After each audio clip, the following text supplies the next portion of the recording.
मेरा ट्वीट साफ स्पष्ट करता है कि मैंने दीपोत्सव महापर्व पर लोगों को बधाई शुभकामना भी दी। लोगों को अपने घरों में दिया जलाने की अपील करने के साथ साथ ये भी अनुरोध किया कि दिया जलाएं, लेकिन पड़ोसी के यहां भी दीप जलना चाहिए। रही बात जिस धन की देवी के प्रतीक के रूप में लक्ष्मी की हम पूजा करते हैं, ये एक परंपरा हो सकती है, लेकिन व्यवहारिक सच से कोसों दूर है। क्योंकि अगर सही मायने में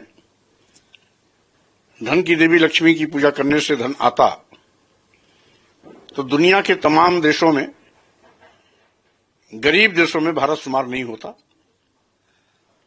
आज भी देश में 140 करोड़ की आबादी में 80 करोड़ लोगों की जिंदगी गरीबी, लाचारी, बेबसी, बदहाली में बीत रही है। यहां तक कि उनको मात्र 5 किलो 10 किलो चावल पर अपनी जिंदगी बिताने की मजबूरी आ पड़ी है। स्वाभाविक रूप से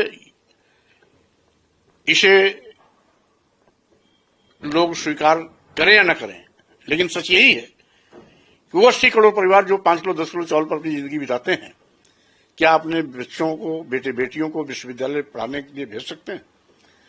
क्या 5 किलो 10 किलो चावल पर जिंदगी बिताने वाले 80 करोड़ परिवार अपने बेटे बेटियों को doctor, engineer, professor, advocate, IAS, IPS या वैज्ञानिक बनने का सपना कभी सोच सकते हैं? कतई नहीं। और साथ ही साथ आज करोड़ों नौजवान बेरोजगार होकर के दर ठोकरे खा रहे हैं।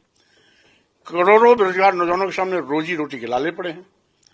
अगर धन की देवी की लक्ष्मी पूजा करने से गरीबी जाती होती, तो न 80 करोड़ परिवार 5 किलो 10 किलो चावल पर जिंदगी बिताता और न करोड़ों नौजवानों को रोजी रोटी के लाले के लिए तरसने पड़ते। तो स्वाभाविक रूप से ये परंपरा हो सकती है। लेकिन मैंने अपील किया, मैंने किसी पूजा का विरोध नहीं किया, बल्कि अपील किया कि सही मायने में घर की लक्ष्मी गृहिणी है। इसलिए कि शाम सुबह उठते बैठते सोते जागते 24 घंटे वो गृहिणी ही है जो घर को साफ सुथरा, सुंदर, सुघर, स्वर्ग बनाने में लगी रहती है। छोटे से बड़े सभी सदस्यों को प्रेम के धागे में पिरोकर एकता का पाठ पढ़ाती है और घर की तरक्की और बेहतरी के रास्ते पर ले जाती है। अगर पूजा ही करना है तो घर की देवी, घर वाली यानी गृह लक्ष्मी की पूजा करिए, जिससे कि घर में हमेशा सुख संपदा, खुशहाली बनी रहे। ये अपील है, अपील किसी का विरोध नहीं, बल्कि ये अपील जो मैंने व्यवहार में किया वैसा लोगों से करने की अपील किया। इसका अर्थ अगर लोग अन्यथा लेते हैं, समझते हैं उनकी सोची बलिहारी है। देश तरक्की करता हुआ नजर आ रहा है। बात तो यह है कि अगर चौथे नंबर का ये आर्थिक रूप से देश बन चुका, तो 80 करोड़ लोग 5 किलो 10 किलो चावल पर जिंदगी क्यों बिता रहे हैं? इस देश में करोड़ नौजवान बेरोजगार क्यों घूम रहे हैं? किसी चीज को राजनीतिक रूप से कैश करना अलग चीज है, व्यवहार में क्या है वो अलग चीज है।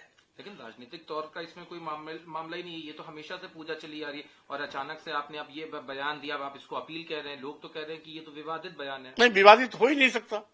हमने किसी को पूजा करने से मना थोड़ा किया है। हमने तो एक उनको सुझाव दिया है कि घर की खुशहाली घर वाली से आती है, इसलिए सम्मान देना ही है तो घर की देवी को दीजिए, घर की लक्ष्मी को दीजिए। हमारे यहाँ एक कहावत भी है, यत्र नार्यस्तु पूजन्ते रमन्ते तत्र देवता। जहां स्त्रियों का सम्मान होता है वहीं पर स्वर्ग होता है, वहीं खुशियां आती हैं। तो अगर खुशियां और सुख समृद्धा घर में लाना ही है तो गृह लक्ष्मी की पूजा करिए। हमने सुझाव दिया है।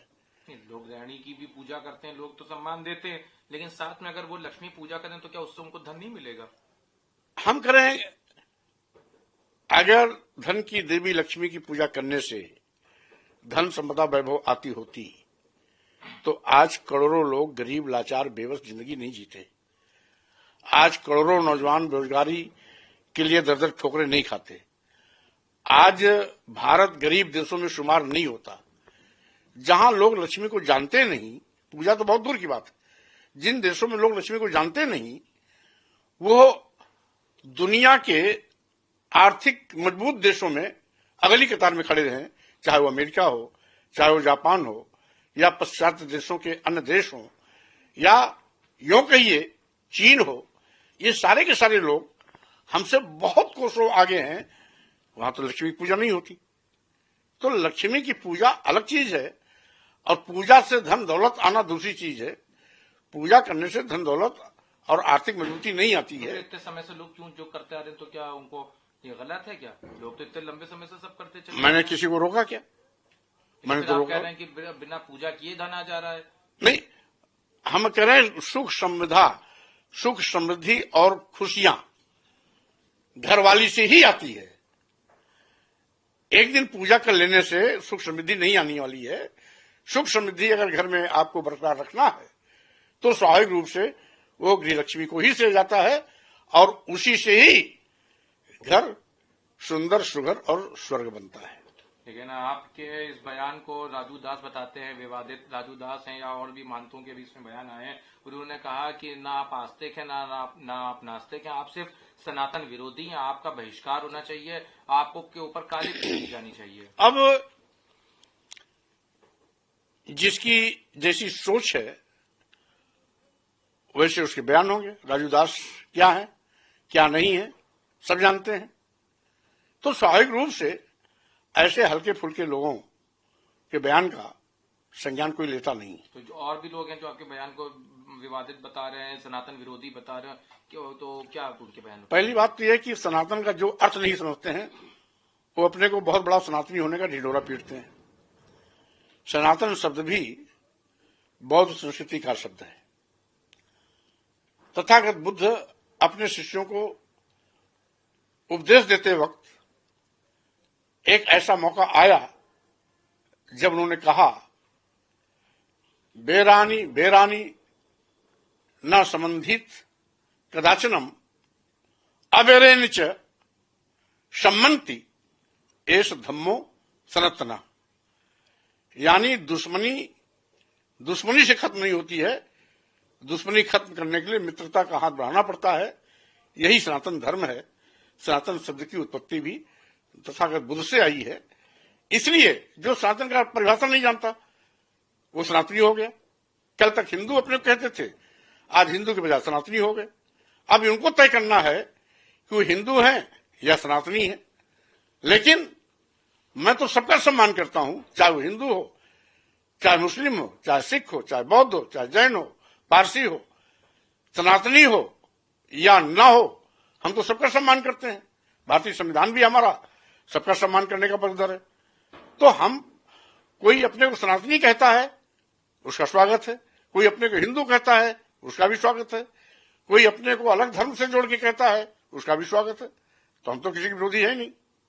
एक और सवाल है इसी से जुड़ा हुआ, समय से आप तो ऐसा लग रहा है कि अभी नई बात हमने कुछ नहीं कही है। सही बात तो यह है कि दिवाली का मकसद और ऐतिहासिक साक्ष्य कुछ और। ऐतिहासिक साक्ष्य मिलता है तथागत बुद्ध को ज्ञान प्राप्त होने के बाद पहली बार जब वो अपने राज्य में पहुंचे थे तो वहां के लोगों ने दिया जला के खुशियां मनाई थी। दूसरा एक ऐतिहासिक साक्ष्य है कि राम वनवास के बाद लक्ष्मण सीता सहित जब अयोध्या वापस आए तो अयोध्या वासियों ने दिया जलाकर खुशियां मनाई। तीसरा साक्ष्य है कि सम्राट अशोक कलिंग युद्ध के बाद जब देखा कि लाखों लाख लोगों की मौतें हुई, लाखों माताओं की गोद सूनी हो गई, लाखों महिलाएं विधवा हो गई, लाखों बच्चे पिता विहीन हो गए, तो उन्होंने संकल्प किया था अब हम तलवार और शस्त्र से युद्ध नहीं जीतेंगे, बल्कि अगर हमें जीत हासिल करना होगा तो धम्म के रास्ते चल के जीतेंगे। और बुद्धम शरणम छान के बाद उन्होंने धम्म आधारित शासन शुरू किया तो लोगों ने खुशियां मनाई, दिया जलाई। चौथा इसका कारण यह है, हमारा देश कृषि प्रधान देश है। खरीफ की फसल दिवाली के मौके पर ही किसानों के घर में आती थी, इसलिए किसान अपनी नई फसल के आगमन पर लोग दिया जलाते थे, खुशियां मनाते थे। एक इसके पीछे वैज्ञानिक सत्य भी कारण भी है कि बरसात के बाद बड़े पैमाने पर कीड़े मकोड़े, कीट पतंगे पैदा होते हैं, जो दिवाली के मौके पर सरसों के तेल और घी में दिया जलाए जाने पर इसमें जल करके खत्म हो जाते थे, जिससे कि यहां पर दिवाली की परंपरा चली। लोगों ने इसमें लक्ष्मी की, देवी की पूजा करने की परंपरा डाल दी, लेकिन दिया जलाने के परंपरा में ये कहीं इसकी कहानी नहीं आती है, इसलिए मैं उस पर नहीं जाना चाहता। रही बात ये, मैं केवल इतना ही चाहता हूं कि सही मायने में अगर लक्ष्मी की पूजा करना है तो घर की लक्ष्मी की पूजा करना चाहिए। उस समय लक्ष्मी पूजा मतलब नहीं होती थी। अब सही मायने में दिवाली मनाने का कारण क्या था वो मैंने आपको बता दिया। रही बात परंपरागत रूप से, कभी कभी परंपराएं भी महत्व रखती हैं, परंपरागत रूप से मनाया जा रहा है तो स्वागत योग्य है, कहां हम उसका विरोध कर रहे हैं। लेकिन हमने तो केवल इतना ही कहा, अपना मंतव्य दिया कि सही मायने में घर की खुशहाली घरवाली से होती है, इसलिए अगर किसी घर की लक्ष्मी की पूजा करनी है तो घरवाली से बेहतर कोई नहीं होगा, इसलिए उसका सम्मान करो।